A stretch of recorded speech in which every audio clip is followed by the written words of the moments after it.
So, hey there guys, welcome back to another video. This video is going to be kind of a weird one, but also I had to write down all of these events because I don't remember some of these vividly. I remember them, but the memories are very fuzzy, and I don't exactly remember them very well, but I do remember the names of them.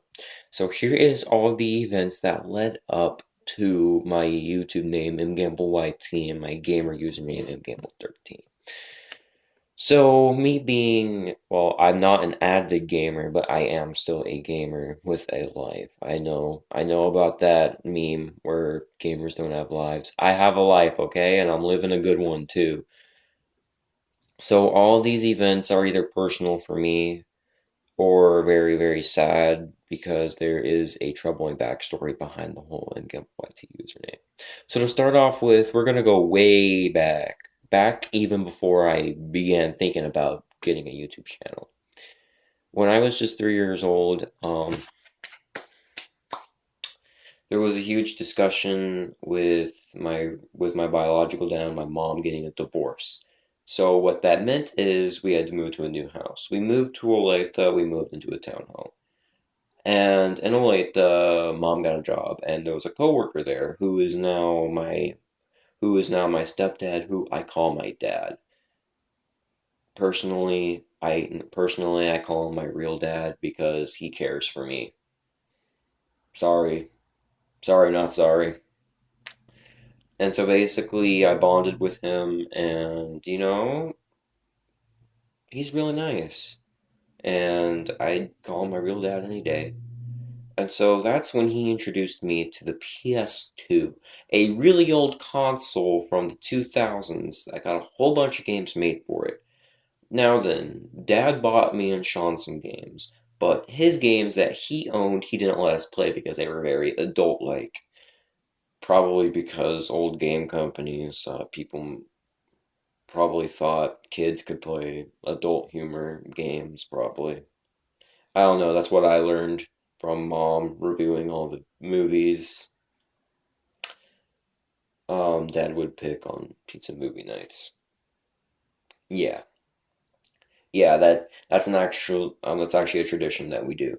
So I played on the PS2 for the first time and I fell in love with it. I mean, Dad encouraged it. By the way, I'm calling my stepdad Dad now because it's at this point in the story when I called him Dad. So Dad introduced me to my PS2 for the first time ever, and I was super excited. I was into that crap. I played SpongeBob games all the time.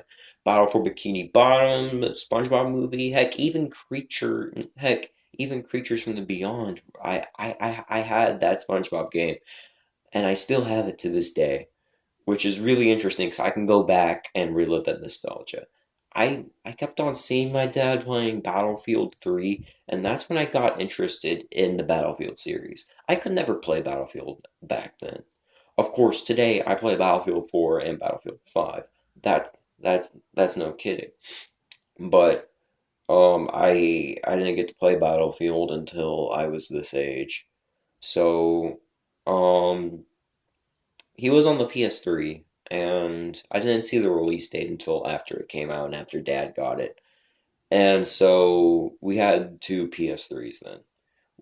One for me and Sean, and we would play Minecraft a lot, but we couldn't play Minecraft unless if we were on Dad's account. So that's what happened. So you're probably wondering, where does MGamble13 come into this? Well, MGamble13 was deprived from my dad's PS3 username, VGamble13. And so my username kind of just adapted that. So you're kind of seeing the similarities coming into play. So I would play as MGamble13 on my PS3 and PS4 gamer tag, and it would be really good. Um, and I saw YouTube and Roblox for the first time. It was really fun playing 2016 Roblox. It's so sad that they had to replace the logo with this boring old square logo. I didn't get as much fun in Roblox as I did back in 2016. It wasn't as fun, and I wish Roblox returned back to the way it was because I hate this new Roblox and I would probably delete my account. in the new Roblox over deleting it in the older version. So, and I also played Team Fortress 2 for the first time during this, and and looking back at it, I wasn't that good, of course, because all new players aren't going to be that good. They're always going to say that they're good, but they're really not. And when they actually confront someone who actually is good, they're going to call them hackers and be toxic.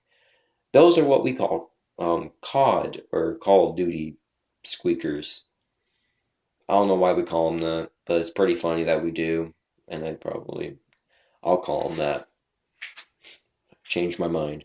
So with that, and so with that, um, I moved bedrooms a lot at the old house. I won't go into specifics with what I had, as though I don't want anybody getting any ideas.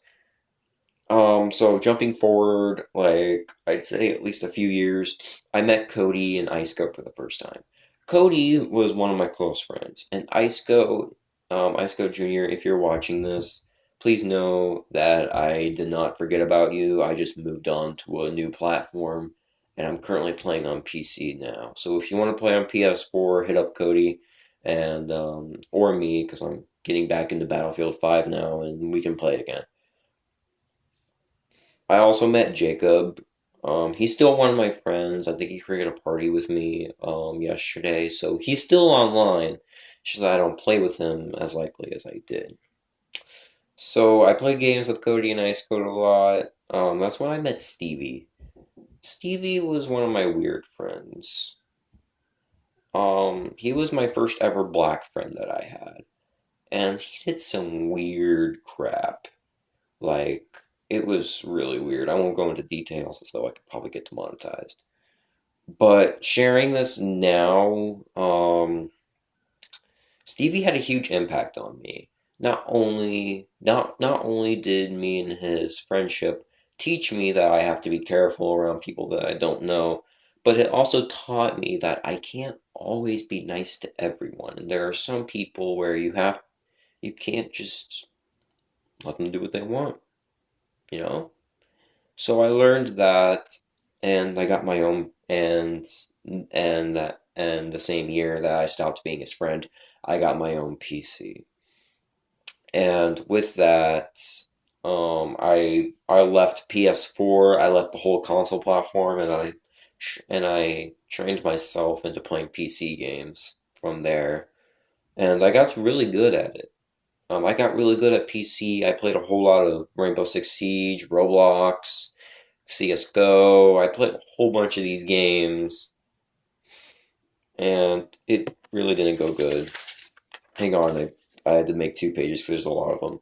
That's when I got the Elgato recording software for the first time. And I used that to record the football videos that I made getting the Browns to playoffs. Keep in mind that this was still back in the 2020 season, so Chiefs didn't win a Super Bowl yet. And I started making YouTube videos again because I knew that if I started making YouTube videos, maybe I can gain a bigger following than I had before. I didn't get as many views, but I still got views, so I thought, hey, maybe some of my subscribers are still around. So I started making videos again, and I realized that my views were getting more and more and more as they progressed. Now that my first ever video, Kid V Dad, already had over 300 views at that point. And so I was concerned saying, why didn't these people subscribe? Over 300 people, and we're trying to get to 100?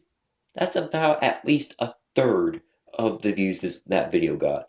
So I made the milestone of 100. I wanted to make one. I wanted, and I still am, trying to make 100 subscribers before the end of the year. So if you want to help out, subscribe and hit that bell for new videos and notifications. And my subscriber rate went up.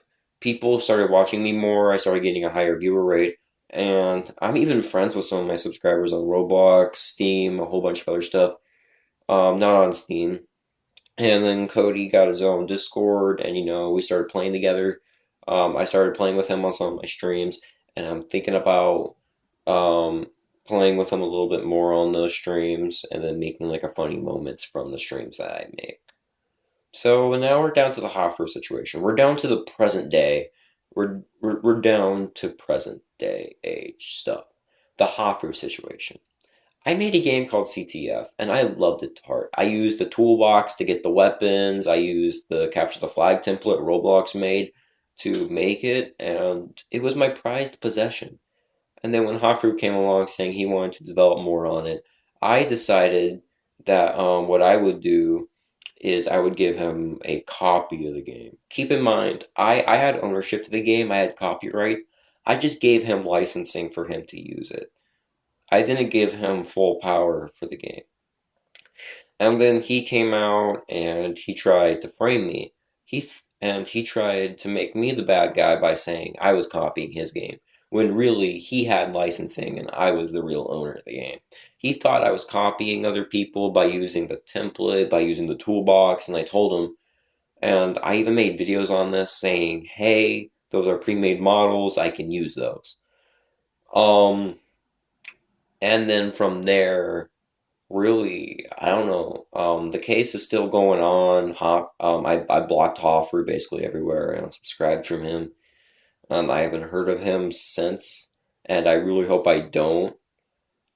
Um, and if I ever do hear from him again, I'm probably just gonna end up ignoring him because I know that he'll probably try to make me the bad guy of the whole situation. So anyway, thank you all for watching. I was gonna make this video like a while ago, but I didn't get the chance to. This is the history behind MGambleYT and MGamble13.